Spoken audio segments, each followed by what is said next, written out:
jemaat Home Sisi yang dikasihi dalam Tuhan. Selamat hari Minggu. Dimanapun saudara-saudara berada dan menonton video ini, yang siap memuji Tuhan, mari kita satu dalam doa. Terima kasih Bapa, terima kasih Yesus.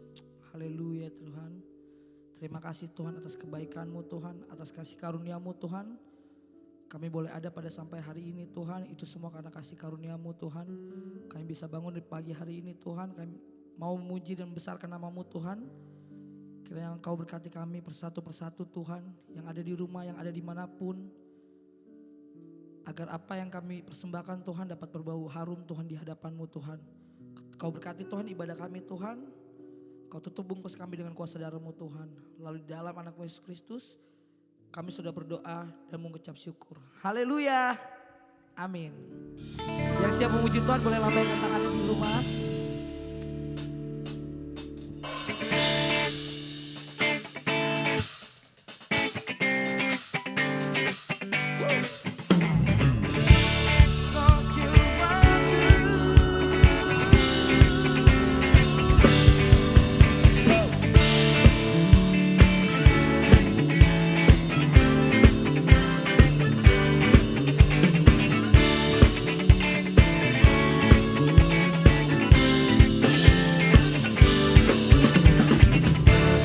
Good and your mercy endureth forever.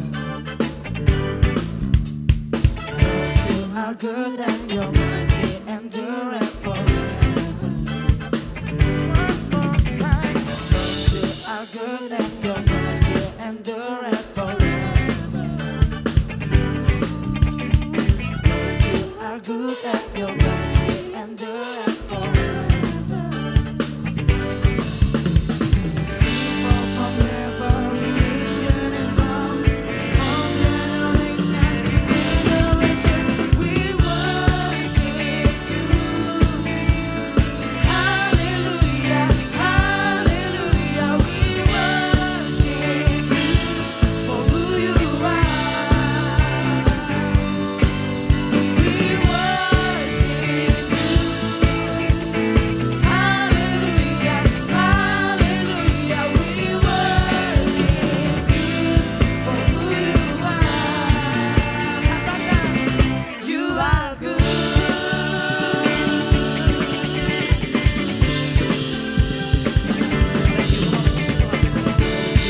Good and your mercy endureth forever.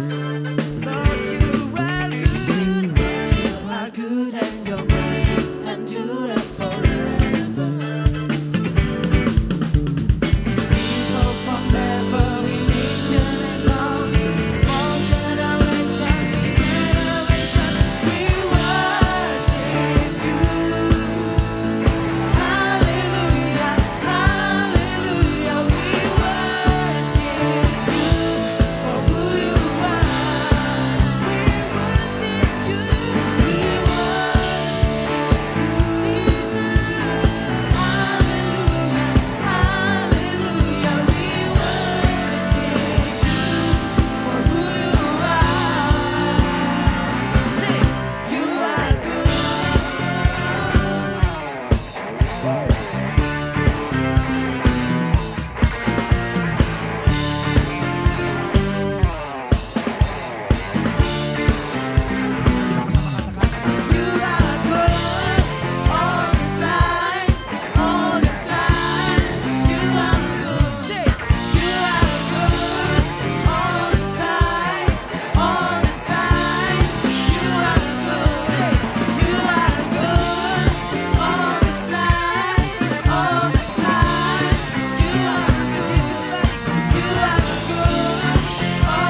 saudara.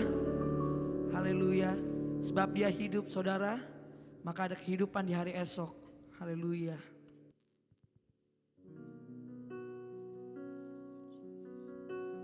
Kami mau memuliakan-Mu Tuhan. Karena Engkaulah saja yang layak dimuliakan. Kau yang layak ditinggikan Tuhan. Kau yang layak kami sembah Tuhan. Terima kasih atas kasih karunia-Mu Tuhan bagi kehidupan kami Tuhan. Kau sungguh sangat baik Tuhan bagi kehidupan kami Tuhan. Haleluya Yesus, haleluya Bapa. Yesus, kemuliaan-Mu pulihkan hatiku.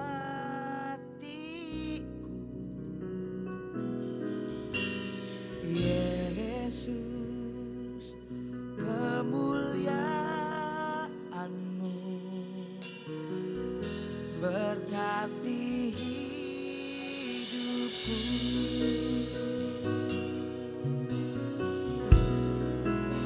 Mari sama-sama kita katakan, Yesus, kemuliaan-Mu pulihkan hatiku.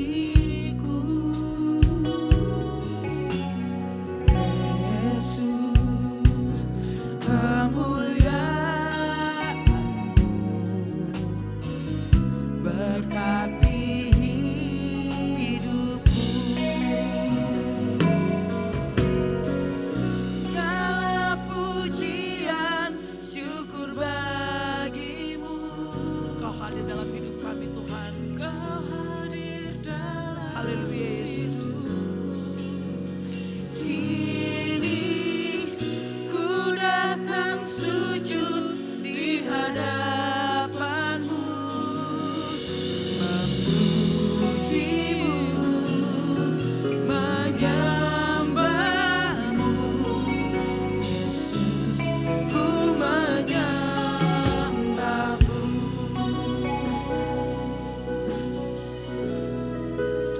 Mari sama-sama katakan, Yesus, kemuliaan-Mu pulihkan hidup kami. Pulihkan hati. Thanks Jesus, terima kasih. Yesus, kemuliaan-Mu berkati hidupku.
Mari kita satu hati dalam doa. Bapa yang baik, terima kasih buat kasih setia, buat penyertaan Tuhan dalam kehidupan kami. Kami ucap syukur kalau kami boleh memuji, menyembah Engkau di dalam roh dan kebenaran. Kalau kami boleh bersorak mengucap syukur buat semua kebaikan Tuhan sepanjang minggu ini. Bapa yang baik, sebentar kami akan mendengarkan firman-Mu. Roh Kudus, terangi hati dan pikiran kami hingga kami boleh mengerti apa yang Engkau inginkan kami pahami dan lakukan di dalam kehidupan kami sehari-hari. Terima kasih Bapa yang baik, di dalam nama Tuhan Yesus kami mau katakan kami siap mendengarkan firman-Mu. Haleluya. Kita yang percaya sama-sama katakan amin. Shalom Bapak Ibu Saudaraku, rekan-rekan terkasih Jemaat Home Sisi dimanapun berada. Saat ini kita akan melanjutkan kembali di dalam serial khotbah ucapan berbahagia yang disampaikan oleh Tuhan Yesus. Tema pada khotbah hari ini adalah dianiaya kok berbahagia. Nah, kita boleh lihat sama-sama di dalam Matius 5 ayat 10. Matius 5 ayat 10 katakan demikian.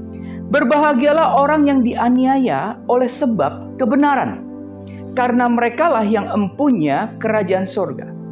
Bapak Ibu Saudaraku, memang cukup aneh memikirkan bagaimana seseorang yang dianiaya dapat dikatakan berbahagia. Dapatkah seseorang berbahagia apabila dalam hidupnya senantiasa dibayang-bayangi dengan ancaman aniaya? Pada hari ini kita akan bersama-sama belajar kebenaran firman Tuhan ini. Bapak Ibu Saudaraku, ketika seseorang misalnya ingin menjadi bagian dari sebuah jemaat atau anggota jemaat tertentu, terkadang kita mendengar ada iming-iming dari gereja tersebut. Iming-imingnya bisa berupa apa? Bisa saja diakonia bagi yang membutuhkan. Antar jemput bagi jemaat yang baru, disiapkan, diantar jemput, disiapkan mobil, disiapkan bus ataupun jabatan-jabatan tertentu di dalam gereja. Yang membuat seseorang kemudian ingin masuk ke dalam gereja tersebut, menjadi anggotanya. Bapak Ibu Saudaraku, tawaran-tawaran seperti ini membuat iman jemaat terlena dan merasa dininabobokan oleh gereja. Bila ada jemaat yang tersinggung dengan salah satu anggota dengan yang lainnya, dengan anggota yang lainnya, maka begitu mudahnya ia keluar, kemudian mencari gereja lain yang sesuai dengan keinginan. Sementara kalau kita lihat ketika Tuhan Yesus mengajar, ia mengatakan hal yang sebenar-benarnya, bahkan juga ancaman yang mungkin saja Tuhan Yesus terima oleh orang-orang yang mengikutinya. Di Matius 5 ayat 10 ini dikatakan bahwa ada ancaman dan aniaya ketika mereka mengikuti Tuhan Yesus dan ajarannya. Tentu saja khotbah dan ajaran seperti ini tidak pernah populer di masa sekarang.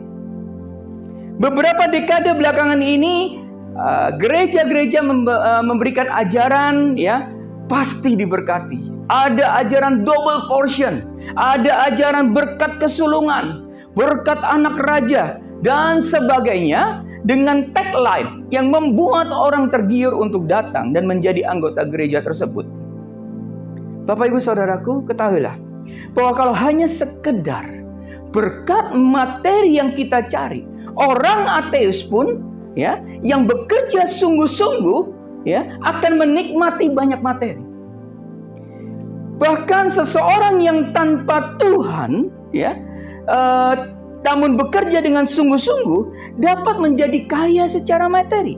Mereka dapat menjadi kaya dan berkelimpahan. Bapak Ibu Saudaraku, jadi ketika kita mengikut Tuhan, janganlah kita berpikir bahwa kita akan diberkati secara materi karena rajin berdoa. Ketika kita mengikut Tuhan, janganlah berpikir bahwa kita akan diberkati kalau kita rajin sembahyang, rajin baca Alkitab, rajin beribadah. Semua itu kita lakukan bukan karena kita ingin mendapatkan berkat dari Tuhan, namun kita lakukan karena kita mengasihi Tuhan Yesus. Katakan amin. Bapak Ibu Saudaraku, disinilah motivasi paling dasar yang harus kita benahi. Supaya apa? Supaya kita tidak keliru. Supaya kita tidak keliru dalam mengikut Tuhan. Namun sayangnya justru banyak hamba-hamba Tuhan yang berkhotbah, bahkan ada berkhotbah bahwa tindakan-tindakan keagamaan dapat membuat seseorang ya mendapatkan banyak berkat. Seperti yang tadi saya sampaikan, Bapak Ibu Saudaraku, kalau hanya berkat materi yang dituju oleh orang-orang percaya, maka orang ateis pun, orang yang tidak mengenal Tuhan pun, kalau bekerja dengan rajin akan mendapatkan materi yang berkelimpahan.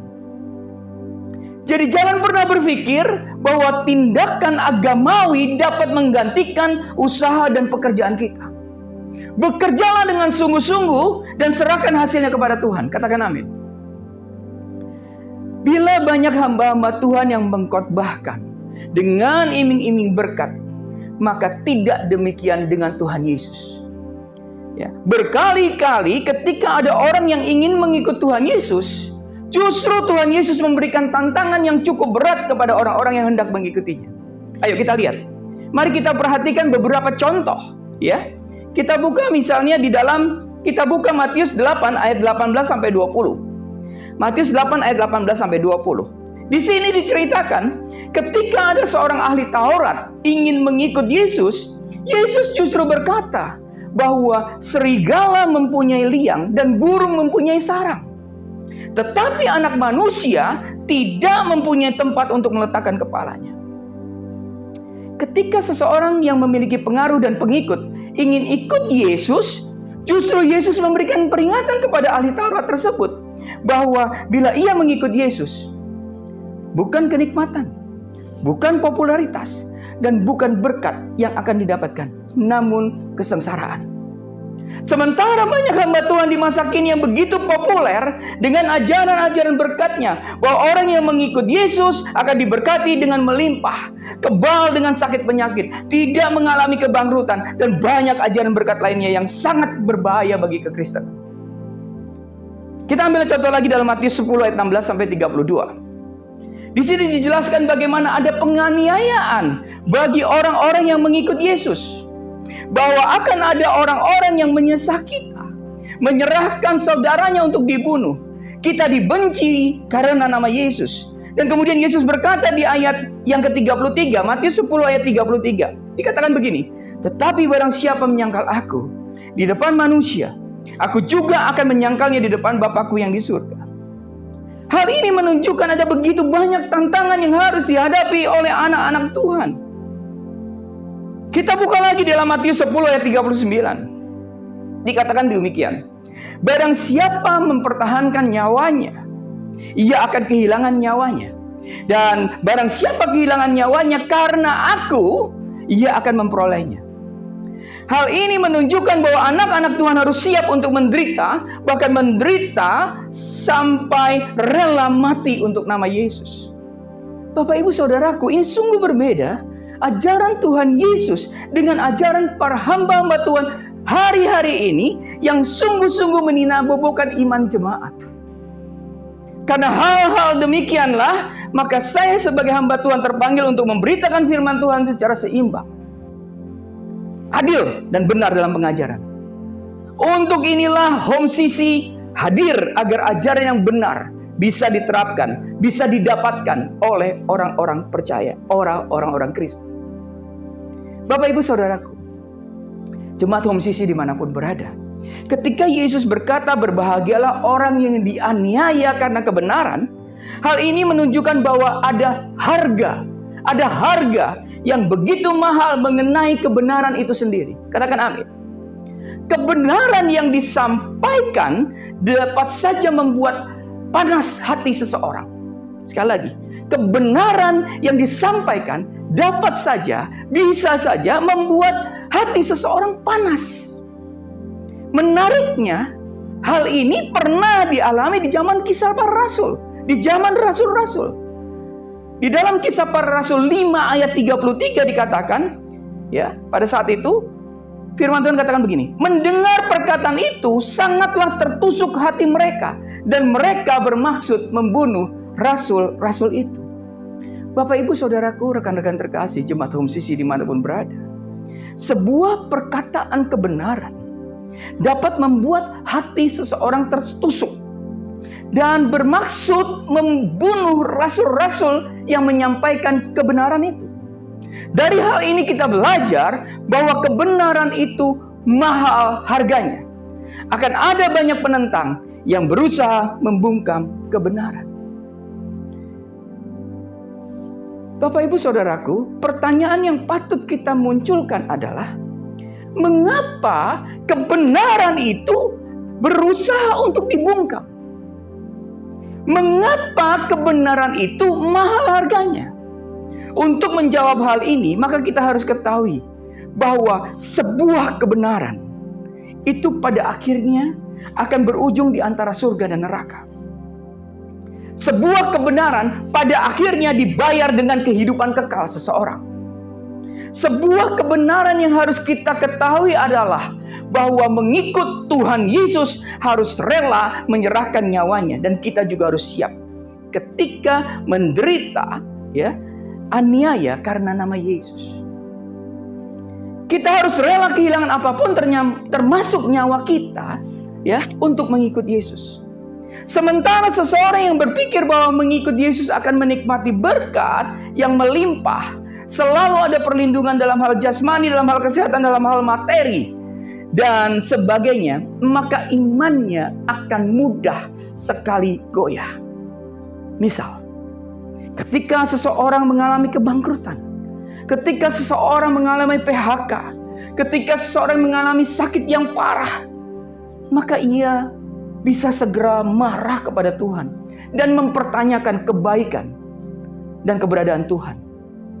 Seringkali mereka katakan, mengapa Tuhan tidak menghindarkan aku dari segala sakit penyakit? Mengapa Tuhan tidak menghindarkan aku dari kebangkrutan? Bukankah ada begitu banyak orang di luar sana, Bapak Ibu Saudaraku, yang jahat dan hidup mereka baik-baik saja? Mengapa Tuhan tidak menghukum mereka? Bapak Ibu Saudaraku, pertanyaan-pertanyaan seperti ini akan begitu mudah terlintas di hati orang Kristen yang hidupnya tidak memiliki pondasi iman yang benar.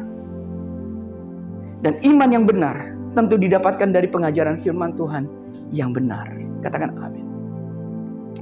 Bila firman Tuhan yang disampaikan tidak benar, maka orang yang mendengar akan memiliki pondasi iman yang keliru, dan pada akhirnya akan mudah meninggalkan kekristenan dan meninggalkan Tuhan Yesus.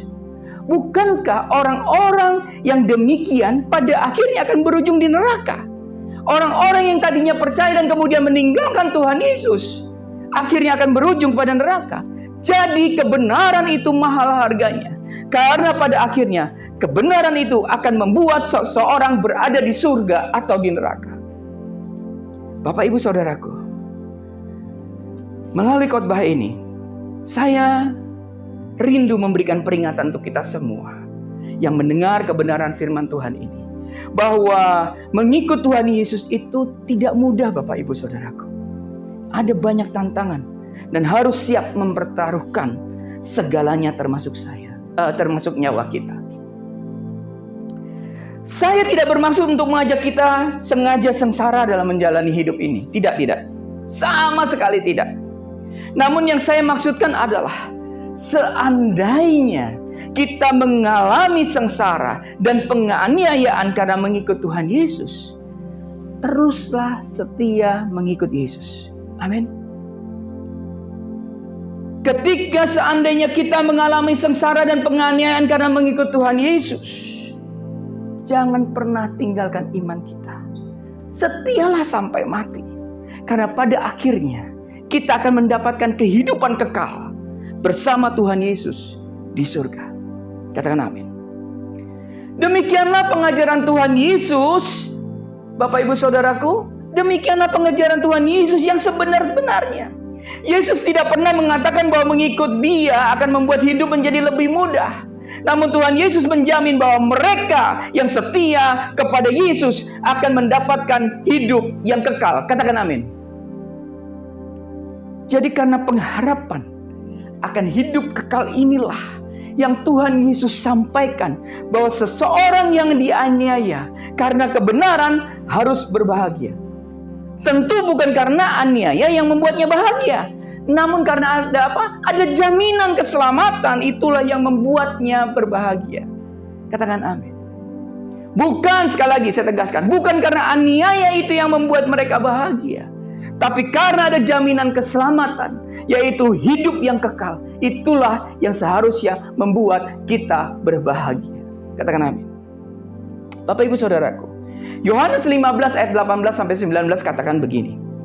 Jikalau dunia membenci kamu, ingatlah bahwa ia telah lebih dahulu membenci aku daripada kamu. Sekiranya kamu dari dunia, tentulah dunia mengasihi kamu sebagai miliknya. Tetapi karena kamu bukan dari dunia, melainkan aku telah memilih kamu dari dunia, sebab itulah dunia membenci kamu. Ayat ini menunjukkan, Bapak Ibu Saudaraku, bahwa ketika anak Tuhan dibenci karena kebenaran oleh dunia ini, sekali lagi, ayat ini menunjukkan bahwa ketika anak Tuhan itu dibenci oleh karena kebenaran, dibenci oleh dunia ini karena kebenaran, maka hal ini berarti bahwa kita bukan bagian dari dunia ini. Katakan amin. Hal ini menunjukkan bahwa kita adalah anak-anak Tuhan, ya, sehingga dunia membenci kita karena kita bukan dari dunia dan bukan bagian dari dunia ini, melainkan kita adalah anak-anak Tuhan yang telah dipilih oleh Tuhan. Maka sudah sepatutnya kita menjadi orang yang berbahagia. Bapak Ibu Saudaraku, rekan-rekan terkasih jemaat musisi dimanapun berada, inilah maksud dari perkataan Tuhan Yesus di Matius 5 ayat 10 ini. Jadi berbahagialah kalau kita sebagai anak-anak Tuhan harus menderita aniaya karena kebenaran yang kita yakini. Teruslah berjalan di jalan yang benar sekalipun nyawa taruhannya, karena keselamatan kekal telah menunggu kita.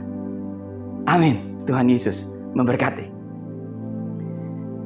Bapa yang baik, terima kasih firman-Mu yang meneguhkan, menguatkan kami. Tuhan, kami tahu ketika Engkau mengajarkan ini kepada kami tahu bahwa ketika mengikut Engkau, kami begitu banyak tantangan yang harus kami hadapi, begitu banyak penderitaan. Tapi kami tahu ada yang membuat kami bahagia, yaitu jaminan keselamatan untuk hidup kekal bersama Engkau nantinya. Bapa, itulah yang menjadi kekuatan dalam hidup kami. Terima kasih Tuhan Yesus, kalau Engkau sudah membukakan firman-Mu untuk kami tetap kuat mengatasi banyak hal dalam hidup kami. Kami mau tetap setia kepada Engkau saja. Di dalam nama Tuhan Yesus, kami berdoa dan mengucap syukur. Haleluya. Amin.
Karena itu saudara-saudaraku, Jemaat Kristus yang dikasihi Tuhan, angkatlah kedua tanganmu dan terimalah berkat. Mari aminkan setiap perkataan berkat yang kita percaya bahwa kita menerimanya. Tuhan memberkati engkau dan melindungi engkau. Tuhan menyinari engkau dengan wajahnya dan memberi engkau kasih karunia. Tuhan menghadapkan wajahnya kepadamu dan memberi engkau damai sejahtera. Kiranya kasih dan penyertaan Bapa di surga dan damai sejahtera dari Tuhan Yesus Kristus serta penghiburan dari Roh Kudus terus menyertai kita sampai Maranatha Tuhan Yesus datang kembali. Kita yang percaya dan telah menerima berkat Tuhan, mari kita sama-sama katakan amin. Selamat hari Minggu, Selamat berkumpul bersama dengan keluarga. Menikmati kebaikan Tuhan bersama-sama dengan keluarga yang kita cintai. Terus mencintai Tuhan. Berhenti menghakimi dan selalu jadi berkat. Tuhan Yesus memberkati.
Jemaat Home CC yang dikasihi Tuhan, Tuhan Yesus memberkati.